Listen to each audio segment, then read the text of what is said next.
here. All right, so this is the HelioScope homepage. So all I've done so far is log in to my account at helioscope.com. So this training is our residential training, so this is going to be focused on pitched roof systems, so sloping roofs, flush mount.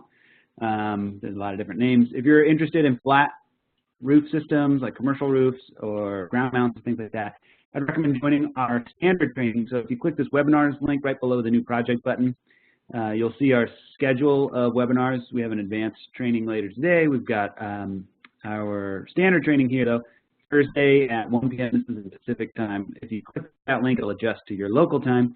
And yeah, so you can, if you're interested in flat roof, commercial, that kind of stuff, the standard training will be focused on that. This one's going to focus on residential design and sort of the specifics that come with that. All right, so that's residential. A quick overview of HelioScope. You can think of it as a combination of AutoCAD and PVSys, or if you're using SketchUp and PVWatts, basically whatever you're using to lay out the panels to figure out what it looks like and how many it will fit and how much energy it will produce. Those tools are combined into one super awesome, very, very easy to use, very, very fast program. So we have customers who say that after they switched to HelioScope, they were 2 to 5 times faster in terms of laying things out. Also, they were able to train people much, much faster. So people who didn't have CAD experience previously are now able to use HelioScope. So it can be, you know, maybe a salesperson now doesn't have to ask the engineer every time they want to make a proposal. And so that can really change the speed at which things work. We even had a customer say that they had their 10-year-old helping them while they were driving. So it's just dramatically different than if you wanted to learn CAD or learn SketchUp. That's like can be months before you're really feeling confident, and it's like a whole career thing of just learning that. HelioScope is very, very fast. You'll see it's intuitive. You're just drawing and clicking on top of a map where you want modules to go and making some choices. And obviously, your ability to make choices matters, but you'll see that there's a lot that can be done really quickly and easily. And then in terms of accuracy, HelioScope has been validated to be within 1% of PVSys. So that's basically what the banks required of us for very, very large projects, and that's where we got our start within the larger commercial C&I space. So that was sort of requirement just to start the game, and so you'll see on the back end we have a very, very sophisticated performance model. But it just requires clicking a button and it'll run it. But if you ever need to back up the production numbers, or if you're the one providing a performance guarantee to your customers, it's nice to know that you have this very sophisticated performance model in the back. Okay, that's everything I wanted to cover on the intro part. And for now, let's get started with the training. So this is my HelioScope homepage. So I clicked home, and I've got my list of projects here. If I search for projects, I can find them. I can anything that's been starred will stay at the top, and then it'll be sorted by how recently I worked on it, if it's not starred.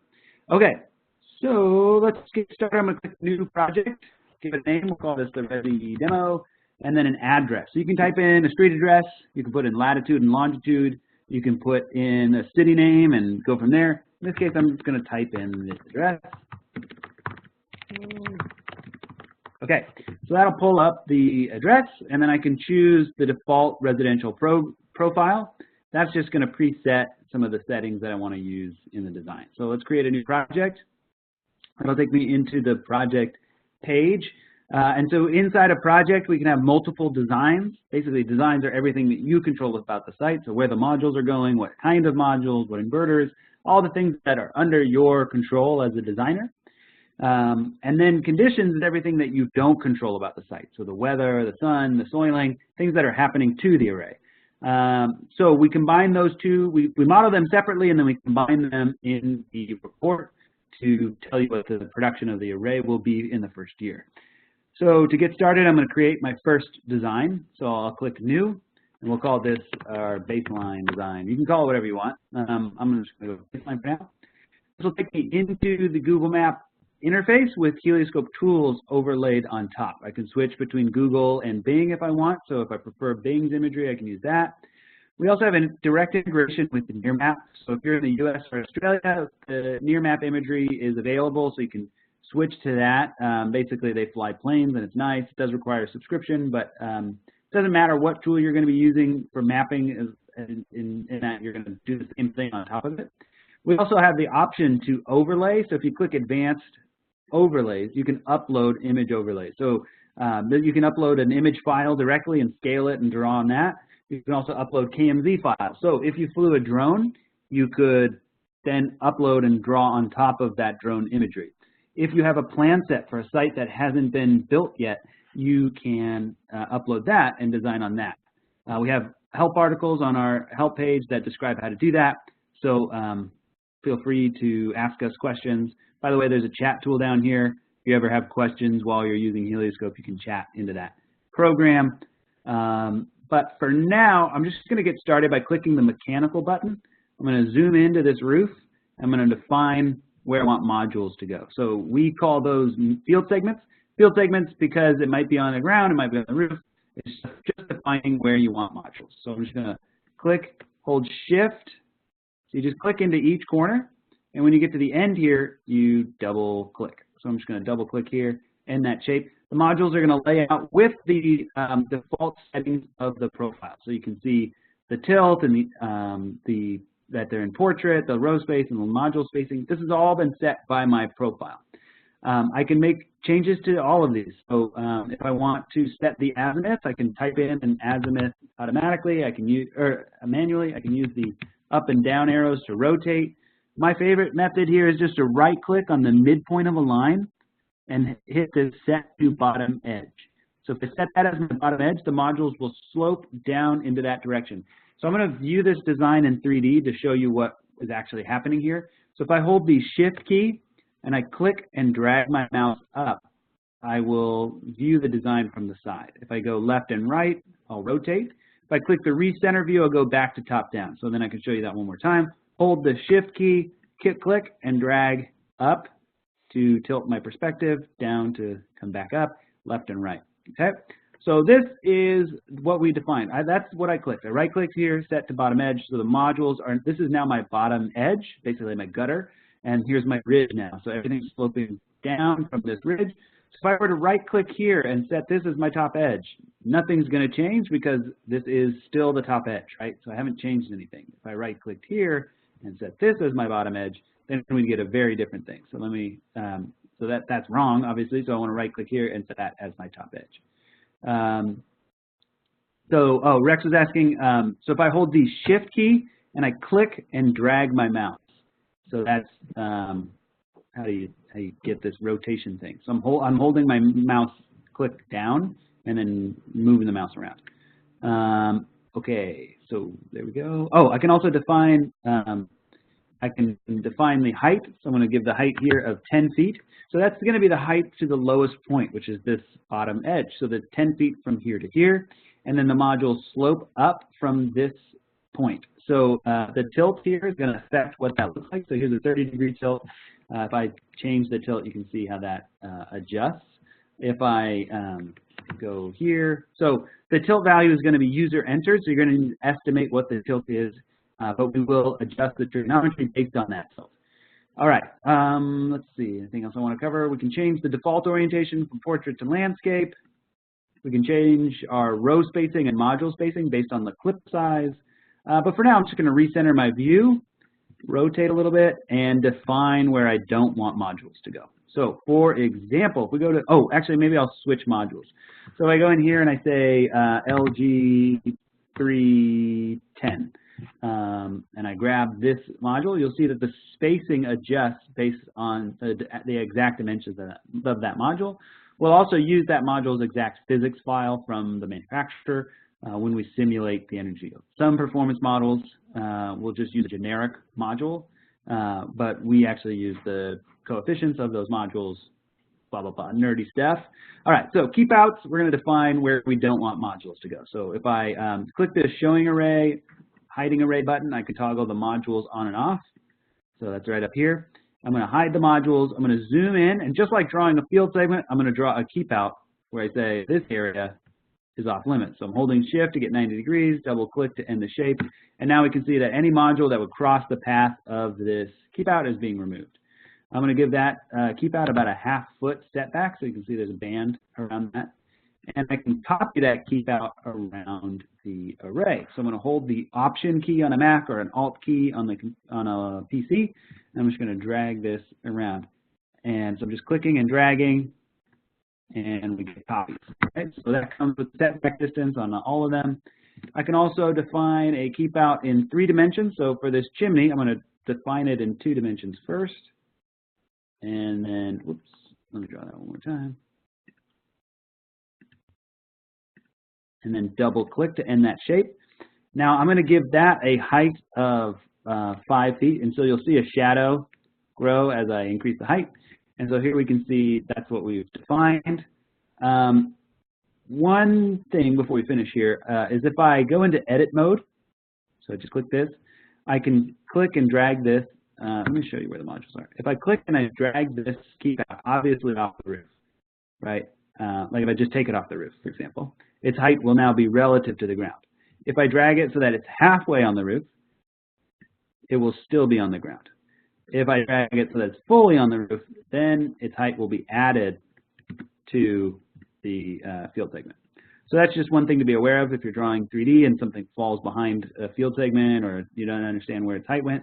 It's good to check it in 3D and see, oh, it's actually not fully on the field segment. Okay, so we've got this shadow that's being cast. Any module that's in that shadow is being removed. I'm going to uncheck that box and leave the modules in the shade. We do that so that we can then go and run our advanced.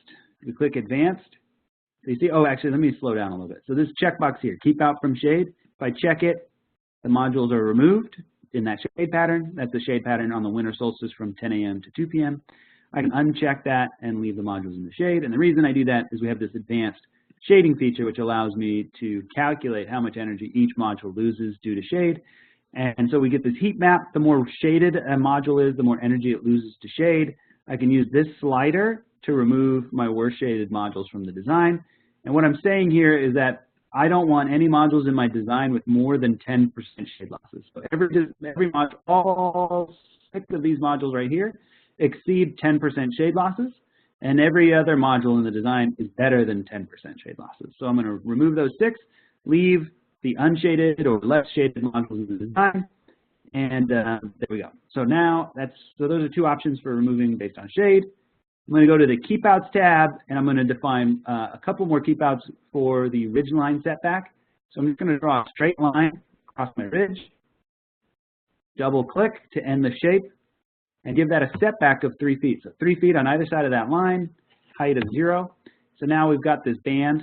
Same thing if I go for the eave here, I can just draw this straight line, double click, and give a setback of 1.5 feet. Okay, so one powerful feature for flush mount is we have the option to, well, I'm sort of stuck. I'm debating on what I want to do. I think I want to show you, I'll show you manual modules first. So if I wanted to add in some landscape modules, like let's say I could fit some landscape modules down here, I can go to this manual module controls section, so right above automatic layout rules, and I can add in a landscape module. So if I want to add in a landscape module, I can add in 1 at a time, or I can add in a group at a time. So if I want to do a group, I can do that. But I'm going to do it 1 at a time. So we can see this green cursor shows me where a module will fit. So if I put my cursor here, I'm not going to be able to fit a module. So I move up, there I get a module. If I hold the shift key, I can snap to different modules. So I'm going to snap one there, snap another there, snap another there. Maybe I'll throw another one up here if I'm feeling fun. But for now, I think that's fine. We could also add in some portrait modules. So let's say we want to add in a group of portrait modules starting, in this area. So I'm going to grab a group, and I'm going to say, I'm going to snap to this point here, and I'm going to draw an area, basically draw a grid. So I'm going to say in this square, I want some portrait modules. And so you can see I can fit more modules here. Up to you, whatever works for your design, you can do that. One last thing is if you're in keep out mode, you can right click on modules to remove them. So if you're happy with this layout, we can move on to the electrical, and we can define an inverter we want to use. So maybe I want to use the SolarEdge 7600H and grab that inverter, and I'll go to the DC side and make sure that I have an optimizer selected. So I'm going to go with the P320, and I'm going to grab that optimizer, and now it lays out with the electrical. So I can take this is the inverter icon, and I can move it, and I can say actually the inverter's over here, and we can even calculate how much voltage is going to be dropped for that run if we want to. So you can see here's the voltage drop depending on what gauge wire I select. That's you don't have to play around with that if you don't want to, but it's nice to know that it's there. Let's see, the number of inverters is going to be based on your target DC to AC ratio. So or I can manually set the number of inverters. So if I want to set a DC to AC ratio, or if I want to manually set how many inverters there are in the system, I can do that. But for now, I'm just going to go with the automatic 1.35, and here we get the DC to AC. We can also view the single line diagram if we want. So if we click SLD, we can see how this is connected electrically. This happens to just be strings of 16.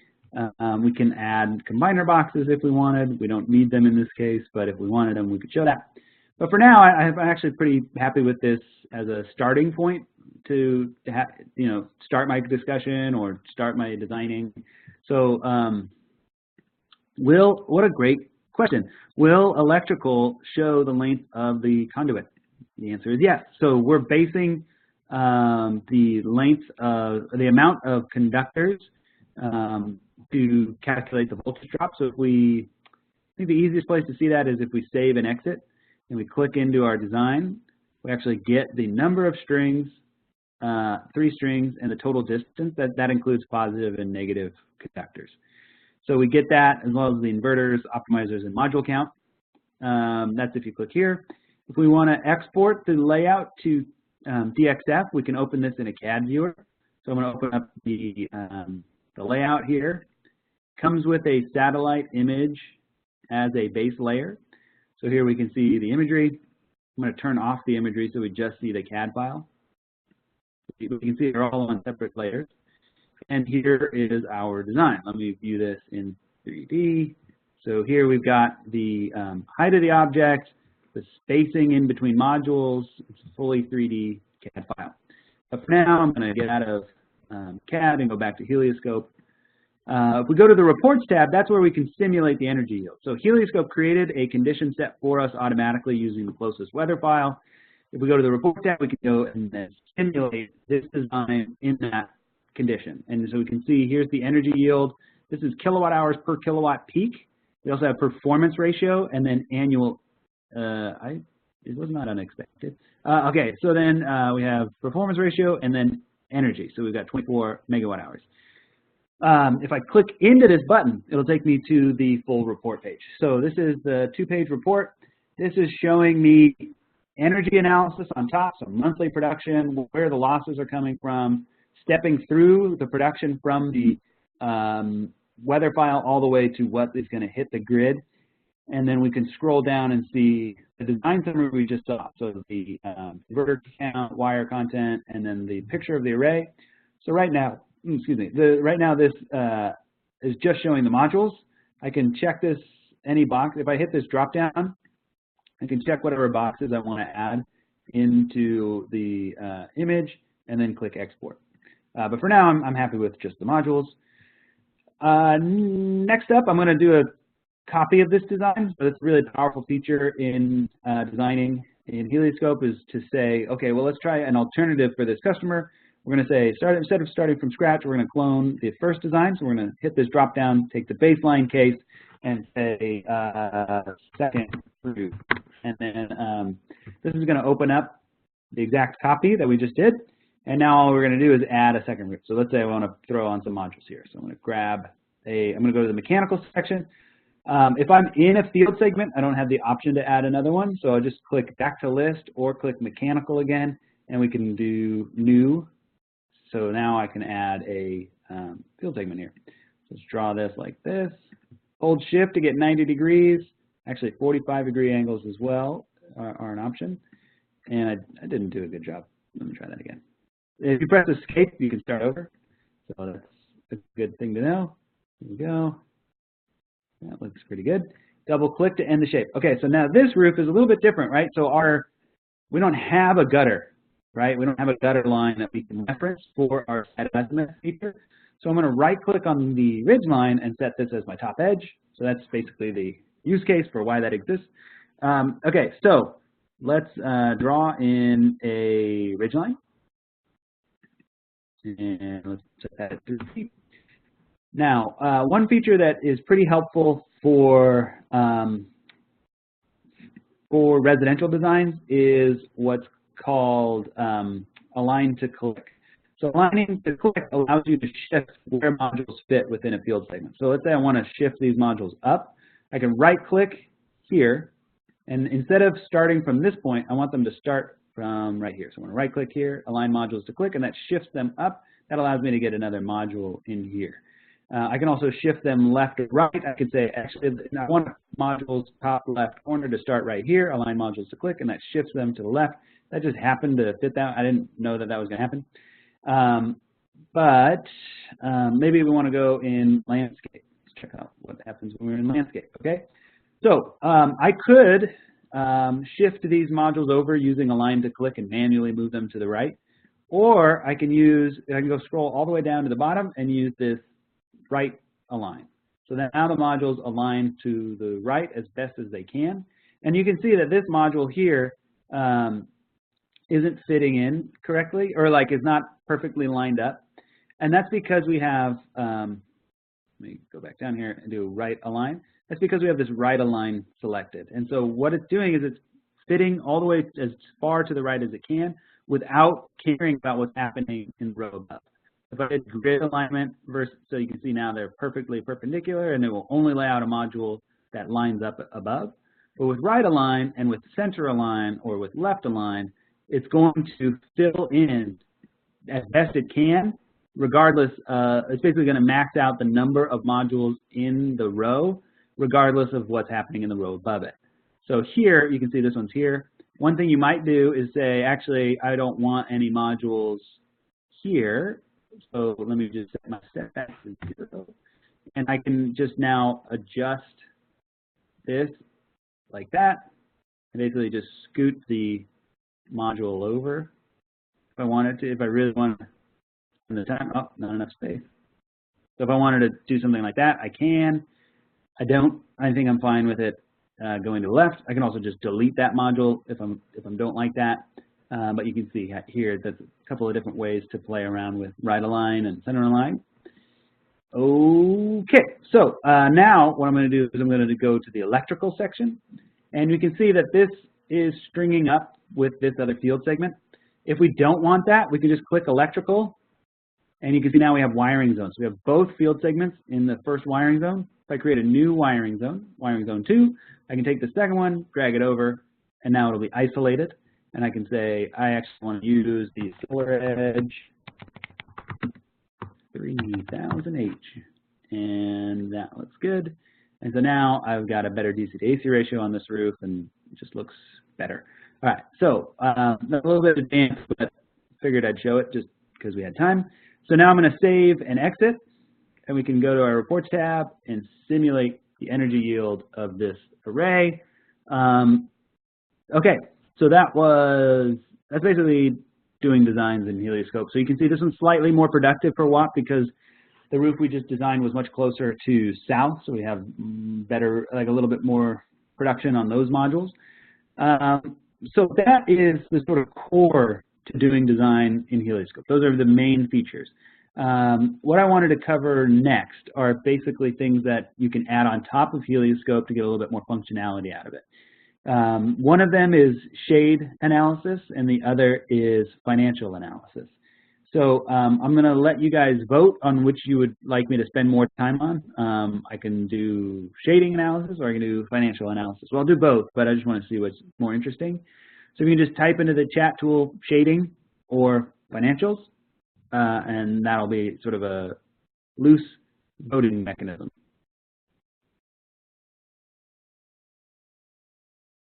Right now, the voting is split 50-50. So then it's my choice, and I'm just going to do whatever I want. All right, shading it is. All right, we're going to do shading, and then we'll do financials after that. Okay, so let's see. I'm going to go to the design tab. I'm going to take second roof, the one we just did, and then we'll create a copy of that and do shading. So I'm going to open up this design. So the way this is going to work is we're going to go in and basically use the method that's been around for thousands of years, which is basically just finding the way sundials work. So let me zoom in and I'll show you what I mean. So I'm just going to really quickly draw a keep out here with a setback of 0 and a height of, let's say, 8 feet.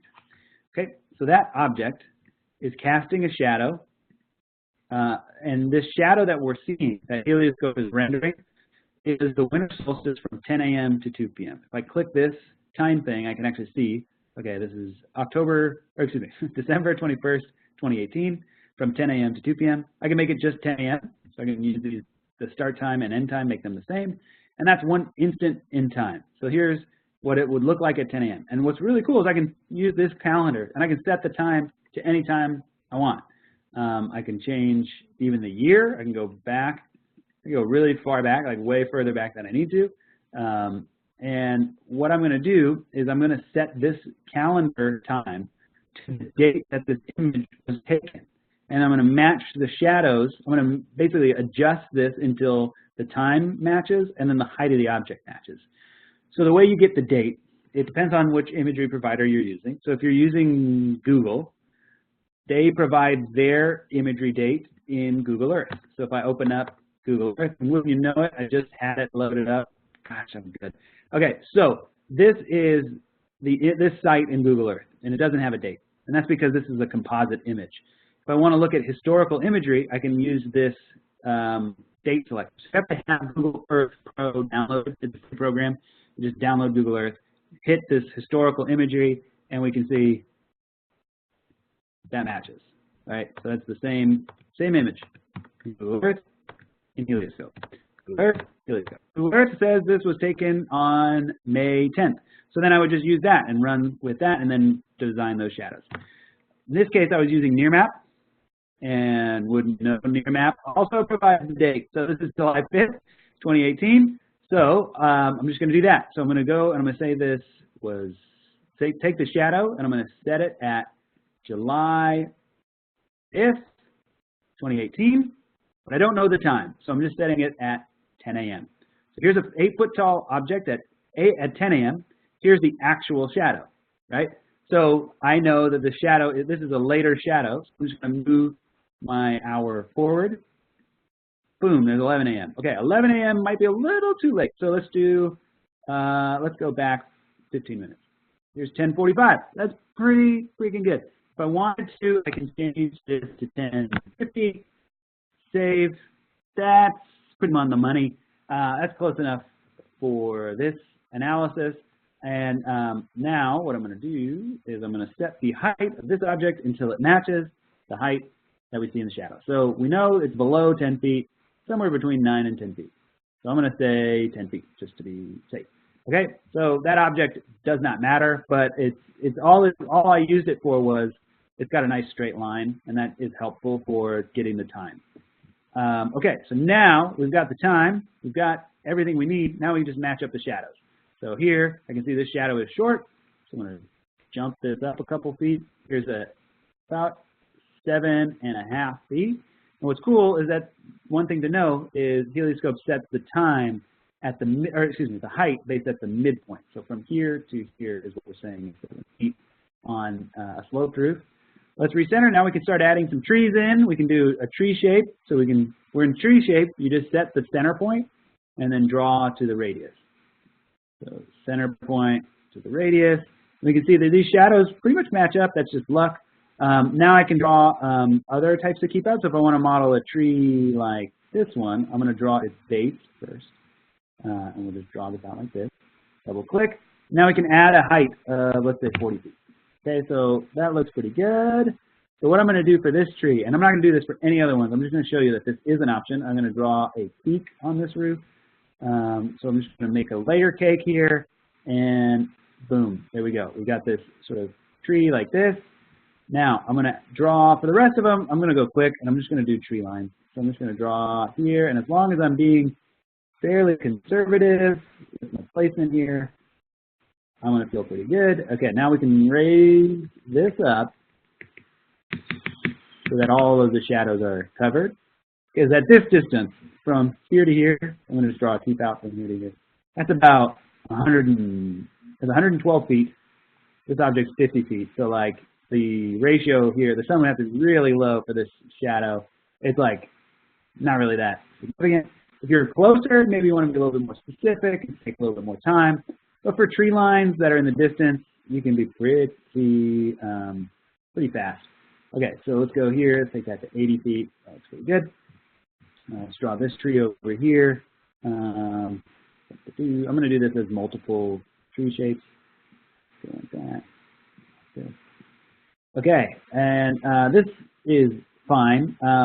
You can see that this shadow is here. One thing you might want to do if you're really going to be specific is because that shadow is actually cast onto a roof, we can estimate what the shadow actually would be on that roof. So now we can see we're actually being conservative. So I feel fine with that placement. So that's basically it. So now we can run our shading analysis one more time, calculate our shading, and remove any seriously shaded modules. So we've got one over there, I think, because that object is taller than we were modeling, so maybe we should remove some more. So let's get rid of those. Now we can save and exit our design, go to the Reports tab, and simulate the energy yield. So slightly smaller system, more shading for sure, especially in diffuse shading. So let's open that up. We can see we get about 4.4% shade losses. And if I click View Shade Report, right here at the top of the report, click View Shade Report, I'm going to get a shade report that I can submit to financial institutions or rebate authorities that require you to do solarmetric sun eyes. In fact, the method that we just did here has actually been validated by NREL, by NYSERDA, by Oregon, by multiple governing bodies. And if we go to HelioScope.com, you can actually find this on the NREL shade study release, like our most recent releases. That's here. This study was done, and we can scroll down and we can actually get the report from NREL. So here you can see that NREL saying, great job, HelioScope, you're super accurate. They found that we were within 1.3 solar axis values of, here you go, equivalent within 1.3 solar axis values. So that was basically saying, if a solarmetric sun eye on site, different readings. If the solarmetric on site said 90% solar axis, we would say within 91.3 or 88.7? 88.7. Yeah, so you can see math is not my strong suit, but I get it done. All right, so this report here is showing you what's the total solar resource factor by module. We scroll down here, we get each field segment, how much is it going to produce, and then what is the tilt and orientation factor. So that's basically taking the ideal, let me zoom in actually, so you can see this. So based on the optimal POA irradiance of 2165 kilowatt hours per meter squared, what do each of these field segments produce? And so you can see field segment 1, if you don't factor in shading, just tilt and orientation, is off by about 9%, 9% worse than the ideal tilt and orientation, which is 32 degrees and 183. This roof is not facing ideal, so we lose about 9%. And this one, we only lose about 3%. Then you have to factor in shading on top of that. So we have solar axis percentage, so we've got about 4% shading here and 7% shading here. So we get total solar resource factor, which is tilt and shading put together. We get 87.5% on field segment 1, 90.6% on field segment 2. And so even though this one has more significant shade losses, it has a better orientation, so its net is better. That's basically what that says. If you scroll down here, we get our monthly production by field segment, or actually monthly shading by field segment, and then a picture of the view of the design in 3D here, just so you can see what we're actually modeling. All right, that feels good to me. All right, I'm going to close this. And any questions on what we've covered so far, feel free to type them into the chat tool on WebEx. Next up, we're going to cover financials. So there was some votes for that. We should check it out. So what I'm going to do is I'm actually going to hop over to Energy Toolbase. Oh.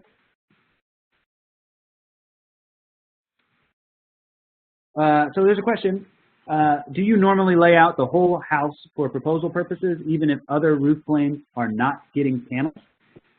My answer to that is it depends, but I would favor not spending time laying out roof segments that don't matter, especially in the proposal step, right? Like if I'm just trying to close a customer, I'm just trying to get them to accept that they should buy from me. All I need to convince them of are the roofs that are in question. The only exception to that I would make is if there's a roof surface that would be shading my roof surface. Then I would lay that out. Like if it's a 2-story roof, then I might factor that in. But that's really up to you. If you want to spend the time to do that, if you think that'll make it look more detailed, that's totally an option. But for me, like moving quick, giving the customer an answer that says, this is what it's going to look like. Let's do this. I think that's just as valuable, if not more, just getting an answer quickly, right? So anyways, good questions. Thank you for that, Matt. Keep them coming. I'm going to switch over now to showing the financial analysis. So HelioScope runs every hour of the year for every single module, and that gives you a report of an 8760.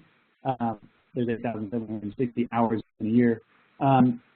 If I can then import that into Energy Toolbase. So I'm going to jump over to Energy Toolbase. So this is a different website, energytoolbase.com, but they have a direct integration with HelioScope where they can pull in all that data. So all I need to do in Energy Toolbase is set up a customer, set up basically their usage. So I can set up monthly usage, I can set up hourly usage, I can set up interval data. So if I click this, you have a bunch of options: monthly, spreadsheet, green button, utility API. Any of those. In this case, I used monthly electric bills. Oops. Let me show you that, and you can set the utility and the rate that they're on, so then you can compare what's going on there, and you can set on peak, part peak, off peak, what's their usage, and so you can really build that out. We can then, once we have the customer's load profile set up, we can then create a proposal. So for this customer, I'm going to say, all right, we can set up utility rates. So we can say, well, you're currently on E6.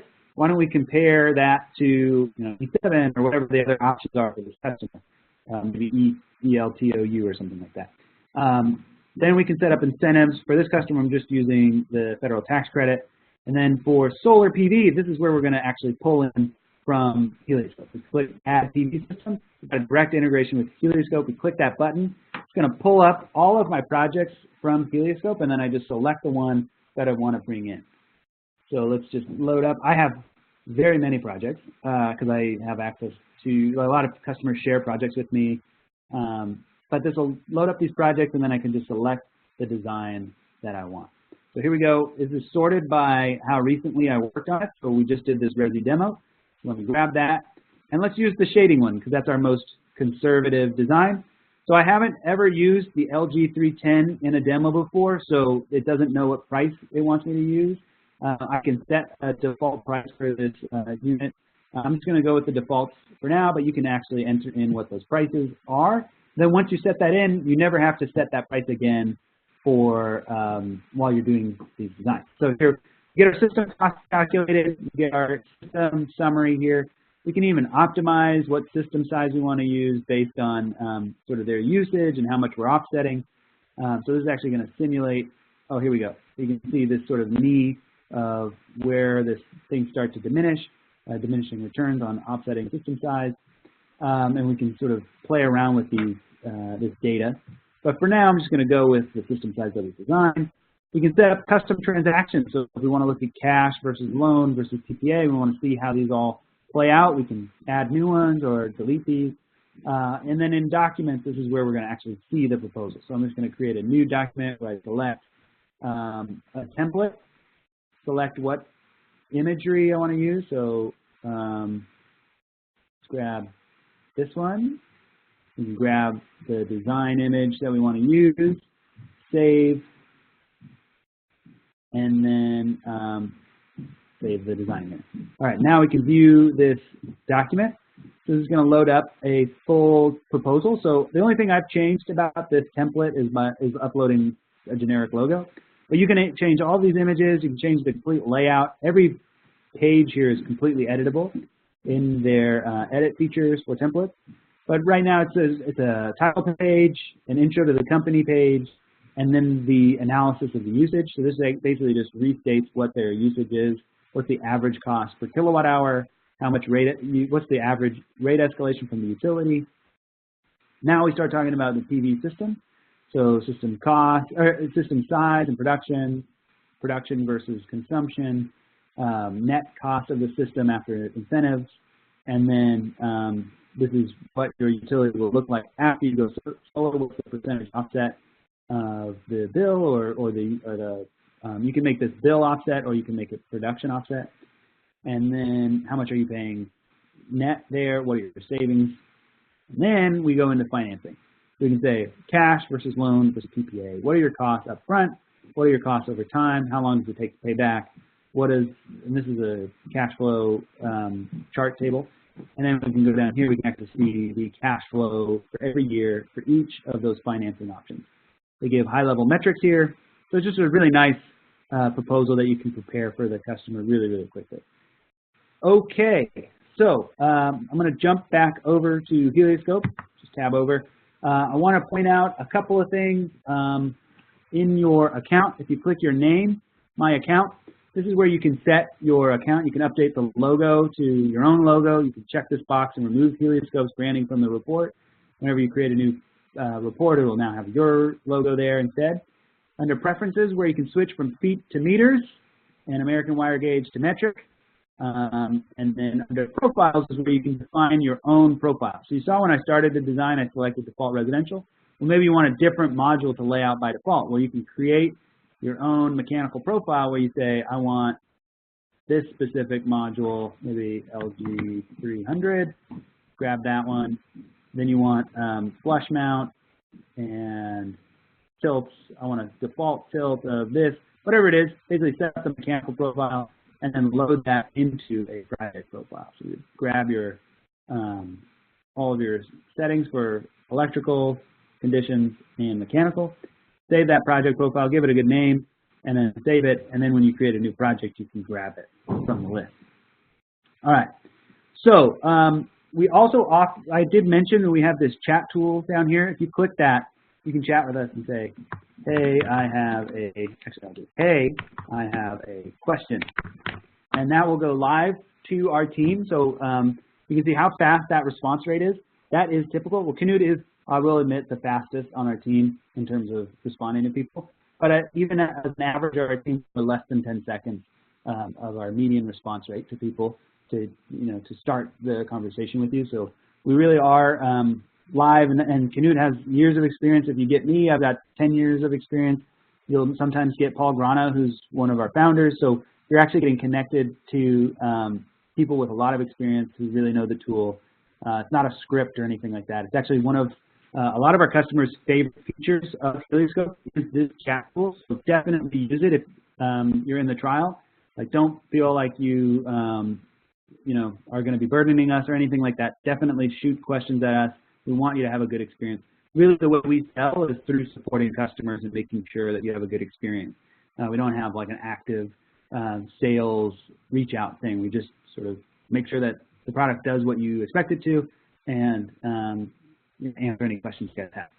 Okay, so in terms of pricing, we have a free trial for 30 days, so use that, and then afterwards it's just $95 a month or $950 per year, and that pricing is per user, so you get 2 months free. If you go annually, you get more flexibility if you go monthly.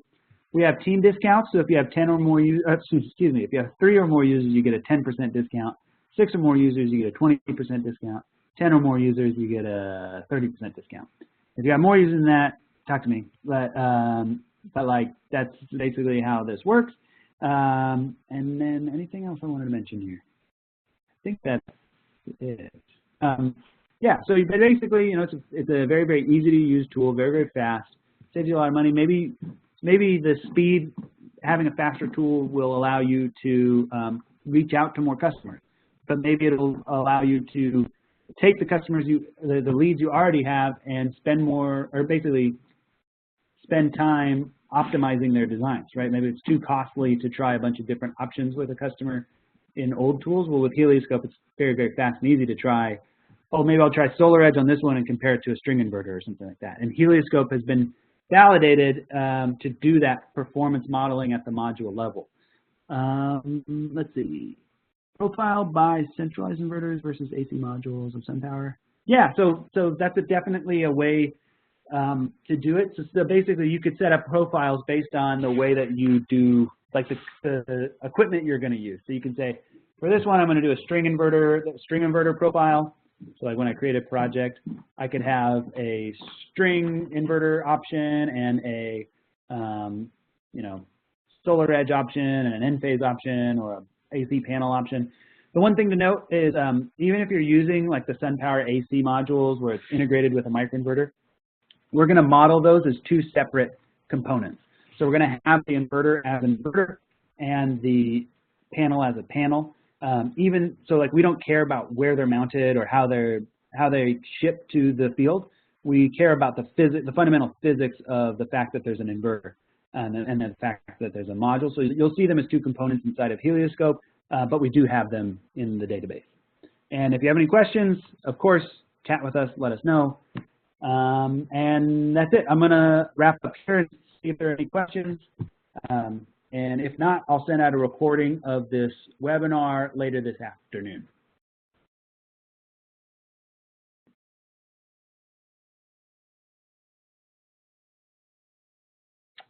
So Energy Toolbase does give you a free trial, and if you mention that you're a HelioScope user or a trial user of HelioScope, they'll give you an extended free trial. But it is a subscription service, so just like HelioScope, they charge a fee. But for the level of analysis they do, especially if you're in an area that has complicated utility rates or anything like different rates for exported energy versus self-consumed, like that is pretty complicated, and they handle that much better than anybody else. They also maintain their utility rate database, and they're very, very on top of it. Awesome. Okay, thanks everybody so much. I will send out the recording later today. And if you guys have any questions, you know where to find us on the chat tool. So have a great rest of your week, and I'll talk to you soon.